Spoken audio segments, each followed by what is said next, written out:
The radio crackled once at 4:47 in the morning, and then it was quiet in a way that radio silence is never quiet.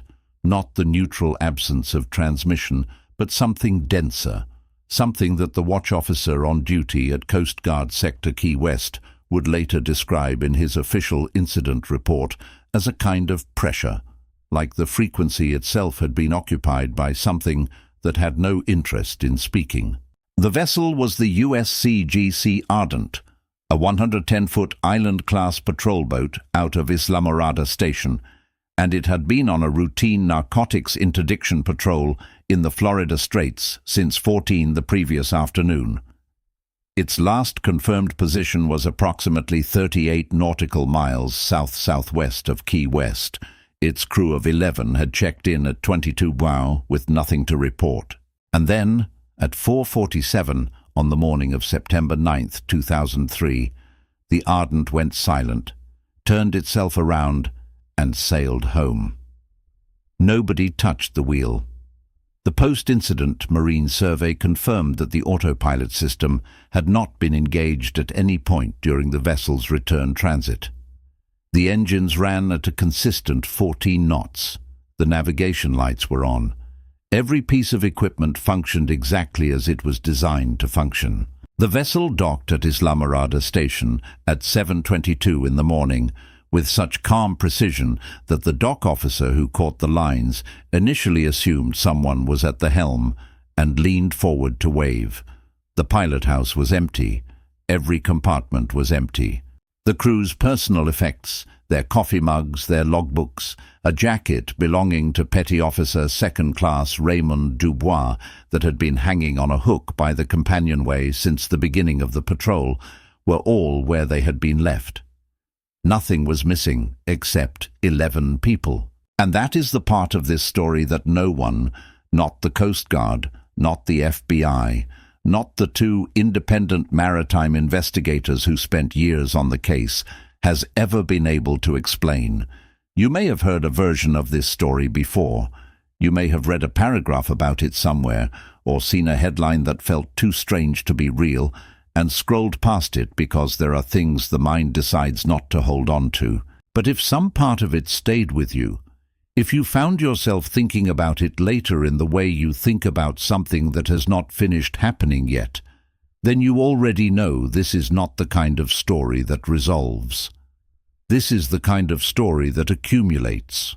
And what accumulates when you sit with all of it, every document, every testimony, every detail that the official record quietly failed to explain, is a picture that is far larger and far older and far more disturbing than any version of it you have encountered before.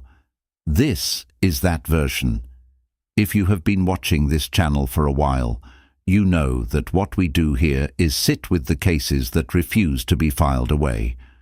We do not promise you answers. We promise you the full weight of the question. And if you are new here and you found this video because something about that headline felt important in a way you could not name, then subscribe now, because what comes after this is only the beginning of what this channel covers. And once you understand how deep this particular case goes, you are going to want to be here for every part of what follows. Hit the subscribe button. It takes 2 seconds, and it means that none of these stories will find anyone alone. We want to hear from you before we go any further, because there is something about this case that tends to surface a very specific feeling in people, and we have seen it in the comments of every video we have made about maritime disappearances. Leave a comment below right now. Tell us, have you ever been on open water at night and felt without any logical reason that something out there was aware of you? You can paste this if it fits. I felt it too, and I never told anyone. You would be surprised how many people are waiting to read those words. Your comment is not just a comment. It is a signal to every other person watching this video that they are not the only one who felt something they could not explain. The USCGC Ardent was commissioned in 1988 and assigned to Sector Key West in 1994. She was, by all accounts, an unremarkable vessel in the best sense of the word. Reliable, well-maintained, crewed by professionals who knew the Florida Straits the way a person knows the neighborhood they grew up in.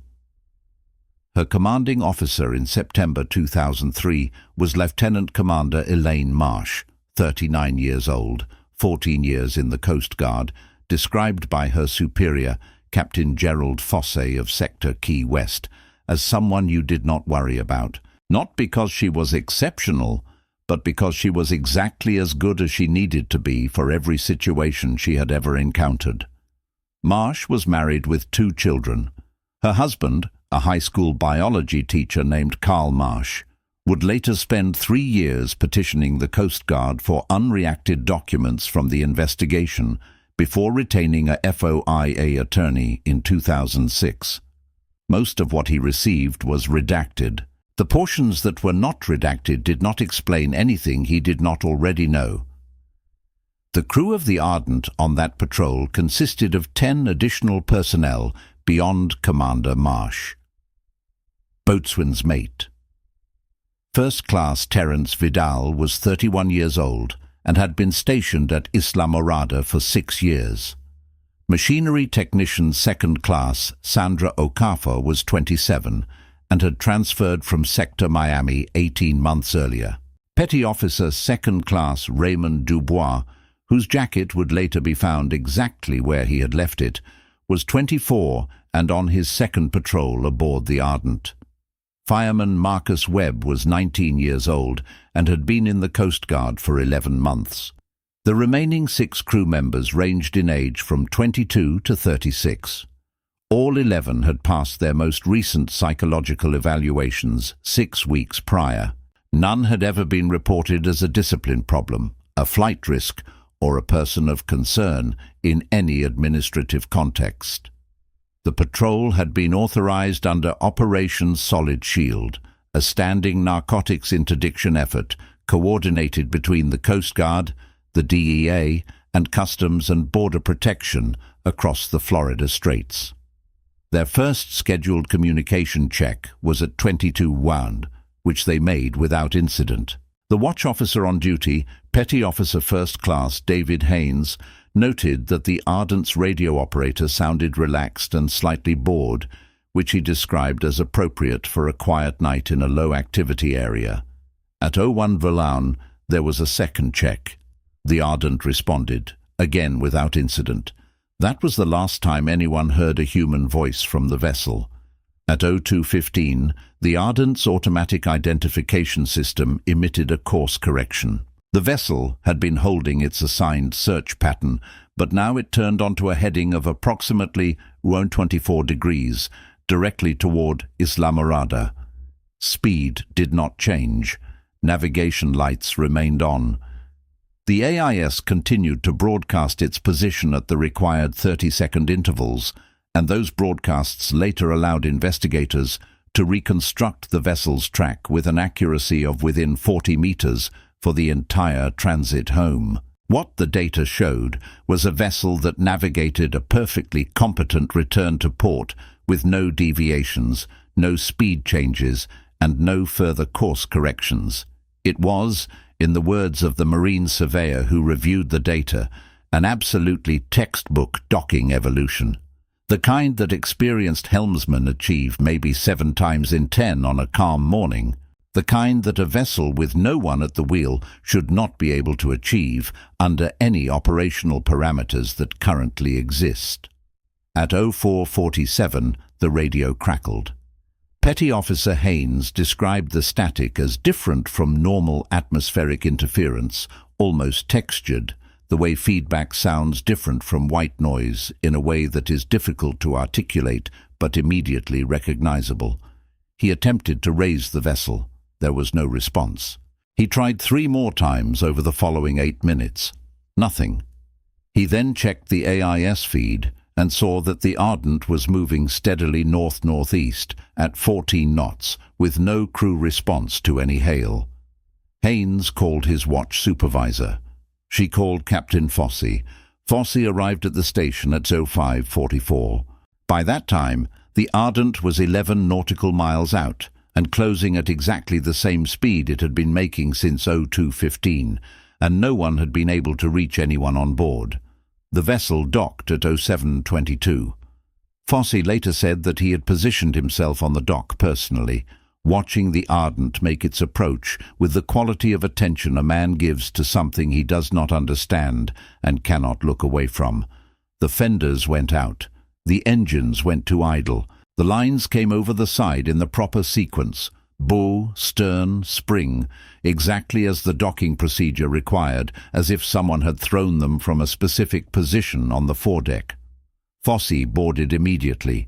He went to the pilot house first. The helm was centered.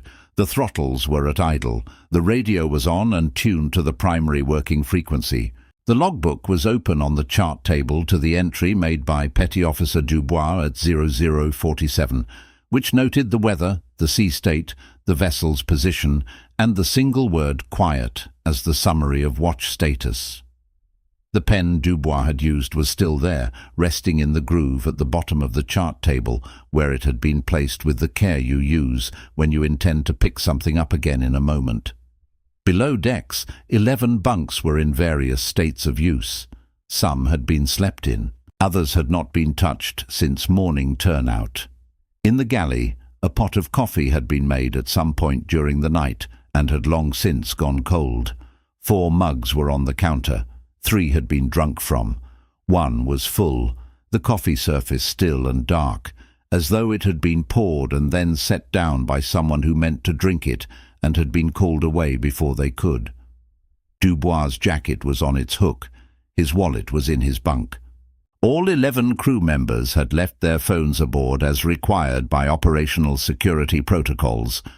Not one of them, at any point between 02:15 and 07:22, had called anyone from any device that could be traced, and not one of them, from that morning forward, made contact with anyone by any means that any investigation has been able to document. The FBI was involved before noon. The official case number assigned was FL03-MIS-00714. The joint investigation that followed involved the Coast Guard Investigative Service, the FBI's Miami Field Office, the DEA, the National Transportation Safety Board, and a classified consultation unit whose involvement was not confirmed in any public document until a partially declassified summary was released in 2014. The investigation lasted 14 months in its active phase and produced a final report of 283 pages, of which 91 remain classified as of 2025, with a scheduled declassification date of 2038 that the Coast Guard has indicated may be subject to extension. The public version establishes the following. All 11 crew members were aboard as of the 01:10 radio check. No other vessel made contact with the Ardent between 01:10 and its arrival at Islamorada. No distress signal was transmitted. No one used a survival suit, a life raft, or any piece of emergency equipment. The hull showed no sign of boarding. The water in the operational area was searched by air and surface assets for 6 days. Nothing was found. Not a life jacket. Not a shoe. Not a body. Each working hypothesis documented in the public report was ultimately assessed as insufficient, and understanding why none of them holds is the only way to understand the true shape of what this case is.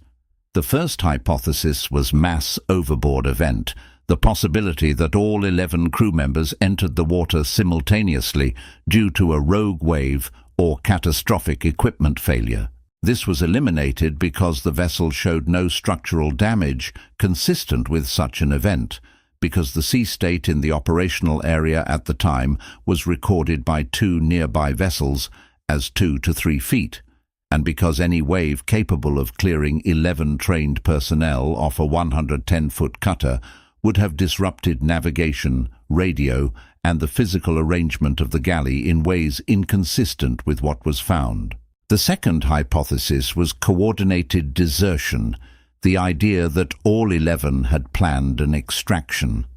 This was eliminated because no communication between crew members and any external party was found, because no extraction vessel was detected by any radar or visual observation in the operational area, and because not one of the 11 made contact with any family member, financial institution, or government database anywhere in the world in the 22 months between the incident and the conclusion of the active investigation.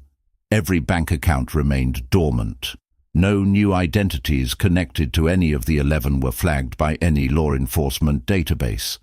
The third hypothesis, labeled in the report as environmental or physiological mass incapacitation, proposed that some substance or condition had rendered all 11 crew members incapacitated. Water and air samples showed no chemical compound at concentrations sufficient to cause simultaneous rapid incapacitation.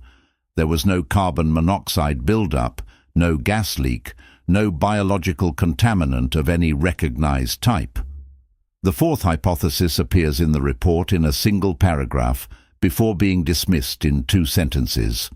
It is called an encounter with an unidentified maritime craft of unknown origin and capability. The dismissal reads, "This hypothesis is not supported by available evidence and is not consistent with operational realities." It does not specify what operational realities it is referring to. The investigation that went furthest beyond the official record was conducted by a woman named Louise Carraway, a former NTSB investigator who spent 11 years working aviation accidents before moving to private practice. Carraway became involved in the Ardent case in 2005 at the request of Karl Marsh, who had retained her after his FOIA efforts produced documents he did not know how to interpret. She spent 4 years working the case, filing additional FOIA requests, interviewing family members of all 11 crew members, consulting with marine engineers, acoustic specialists, and 2 former naval intelligence officers whose names she did not include in her published findings. Her report, titled Navigation Log, The Ardent Incident and the Limits of Maritime Investigation, was self-published in 2009 and has been downloaded more than 40,000 times. It runs to 167 pages. What Carraway found in the partially declassified material was not a smoking gun. It was something more unsettling, because a smoking gun implies an event with a cause and a logic that connects before with after. What she found instead was a pattern of omission so consistent and so precisely shaped that its outline told a story even without the content that had been removed. 3 sections of the investigation report, dealing with the operational area, were fully redacted. A 4th section, dealing with prior incidents in the same geographic area, was redacted entirely, including its header, so that a reader would not know the section had existed unless they were counting page numbers. Carraway counted.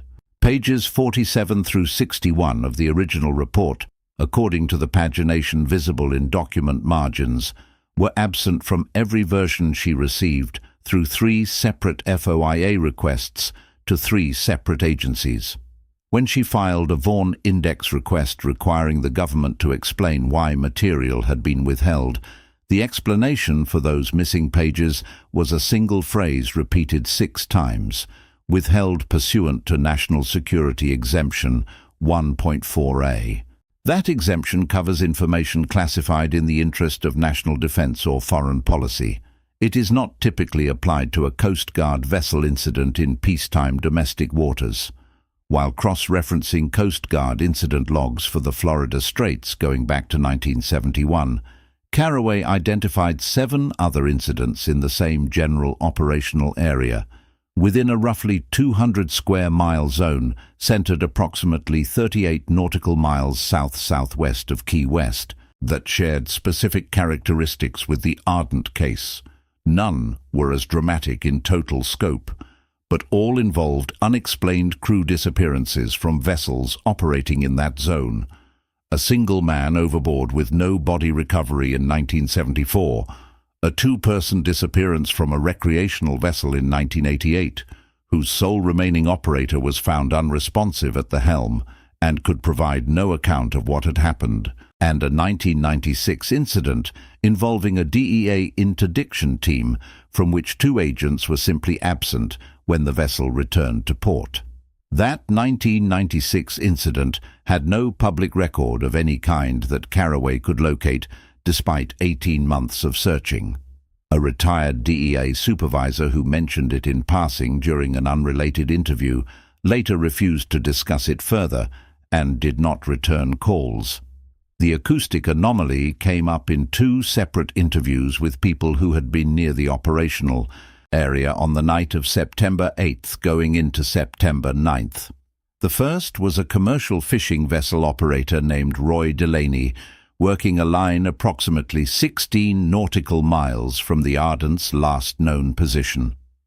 Delaney told Carraway that sometime between midnight and 2 in the morning, he and his deckhand heard a sound he struggled to describe, a single sustained tone of no frequency he had encountered before, not mechanical, not biological. It lasted, he estimated, between 30 seconds and 3 minutes, and he could not be more precise because time had done something strange during the interval.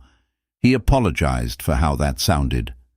His deckhand had gone very still when the tone began and remained still for several minutes after it ended.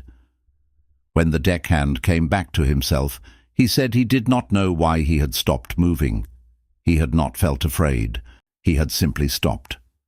The second person was Carol Shin, a marine biologist with the University of Miami conducting cetacean behavioral observations approximately 23 nautical miles from the Ardent's position.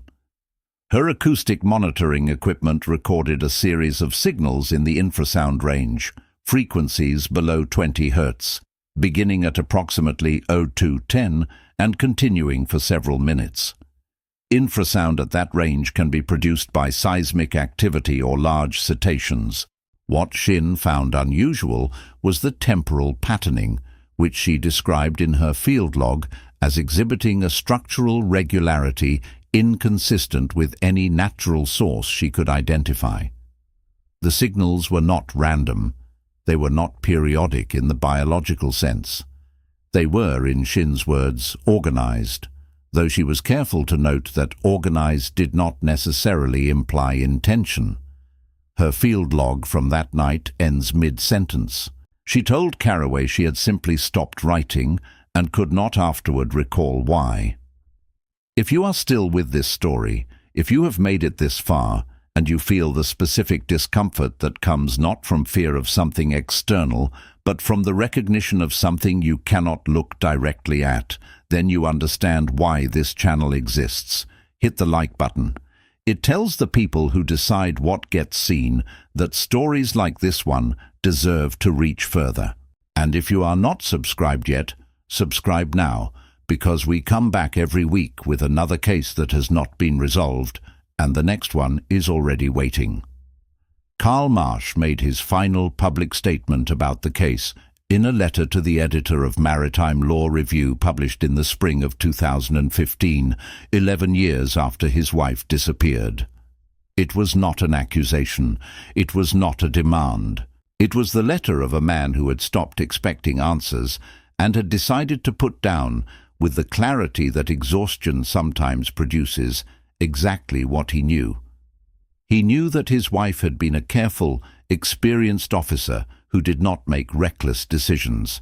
He knew that the stretch of ocean where she had been operating had been, for reasons no one in any position of authority had ever explained to him, the site of multiple incidents over multiple decades in which people on vessels had ceased to be on those vessels without explanation.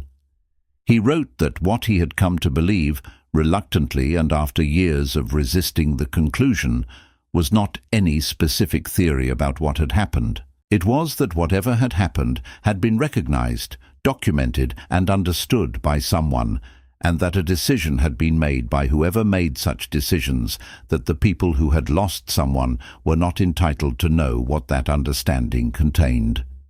He ended the letter by saying that he had spent 11 years hoping to be wrong. He was no longer hoping. There is a detail in the personal journal of a Royal Navy lieutenant named William Farrow, who sailed through the Florida Straits in 1791 as part of a convoy escort detail. The journal is held by the National Maritime Museum in Greenwich and was transcribed in a 2003 anthology of Caribbean naval accounts. In the entry for August 14, 1791, Farrow describes a night during which 2 men from his watch were found missing at the 4 in the morning changeover. No alarm had been raised. No splash had been heard. The sea was calm. When the remaining watchmen were questioned, they reported hearing a sound they could not describe, something below the range of ordinary hearing, felt more than perceived, for a period that none of them could agree on. Some said moments, others believed hours. None remembered clearly. Farrow searched until daylight and found nothing. When Carraway converted his recorded coordinates to modern notation, his position fell within 12 nautical miles of the area where the Ardent disappeared 212 years later. The last entry in the Ardent's logbook, written by Raymond Dubois at 0047, is a routine notation. Weather, sea state, position, the word quiet. It is the kind of entry a person writes when nothing is happening and they expect nothing to happen. It becomes unbearable to read only in retrospect, only when you know that less than 2 hours after Dubois set that pen down in the groove at the bottom of the chart table, something happened that has not been explained in more than 20 years, and that the people in the best position to explain it have consistently chosen not to. Carraway, who handled the physical logbook through an arrangement with a source inside the CGIS whom she did not name, said that what struck her most was not the content, but the completeness. Dubois had put the period at the end of each sentence. Everything was finished. Nothing had been left open. It was the handwriting of a man who intended to return to that logbook within the hour and add whatever came next. Whatever came next has not been written. The USCGC Ardent was decommissioned in 2007, 4 years after the incident, under the administrative rationale of fleet restructuring. But the Ardent was the first of her class to be decommissioned by 11 months, and the decommissioning was conducted at a facility in Baltimore rather than the standard disposal site. And the vessel's complete operational records from 2001 through 2003 were, according to a records disposition notice obtained through FOIA in 2017, destroyed pursuant to Routine Administrative Retention Schedule RCS COGI 1 at the time of decommissioning. The retention schedule that covers operational logs for active patrol vessels requires those logs to be maintained for 25 years. At the time of destruction in 2007, the logs were 4 years old. Dubois' jacket is still on its hook. In the decommissioning records, among the standard inventory of items transferred, retained or disposed of, it appears on a single line. 1 personal garment, unclaimed, disposition, storage. No location for that storage is specified. His family was notified of the decommissioning in a letter that made no mention of the jacket. His mother, Helen Dubois, who was 61 at the time of the incident and is now in her early 80s and has not, by any available record, ever stopped looking, told a local Florida journalist in 2018 that she thought about the jacket often, not because it was irreplaceable, but because it meant he had planned to be cold later. He put the jacket on a hook because he thought he would need it again. That is what she thought about. The planning, the assumption of a later, the absolute ordinary confidence that there would be a next cold moment, a next need for the jacket, a next time, if this story has found a place in you that other stories have not reached, if you are sitting with the specific weight of something that has no clean edge, no resolution, no moment where the door closes and the case is finished, then you already know what this channel is for. The like button is there. 1 second, and subscribe if you are not already here, because we come back every week. And the next case is already waiting, and it begins in a county in rural Montana where 3 families reported the same dream on the same night in 1987. and where one of those families disappeared before morning, and where the county sheriff's report was reclassified as confidential by the state attorney general's office 48 hours after it was filed, for reasons that have never been explained. The sea between Key West and Cuba is not quiet tonight. It moves and breathes with a patience that has nothing to do with waiting, because waiting implies an end, and this does not. Somewhere in that 200-square-mile stretch of water and particular darkness, something has been present long enough that sailors in the age of sail knew to be afraid of it without knowing what it was. Long enough that 14 pages of a federal investigation required classification under a national security exemption. Long enough that whatever took 11 people on a September night more than 20 years ago has had time, since then, to do it again.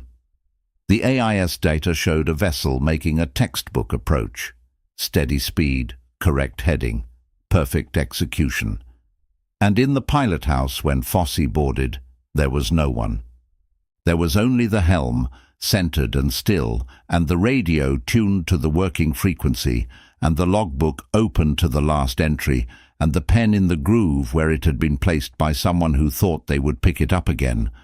Somewhere out there in the dark water is the answer to a question that no one in any official capacity has chosen to share with the people who need it most, which is everyone who has ever stood at the edge of the ocean at night and felt, without being able to say why, that something on the other side of that darkness was aware of them, and had been for a very long time.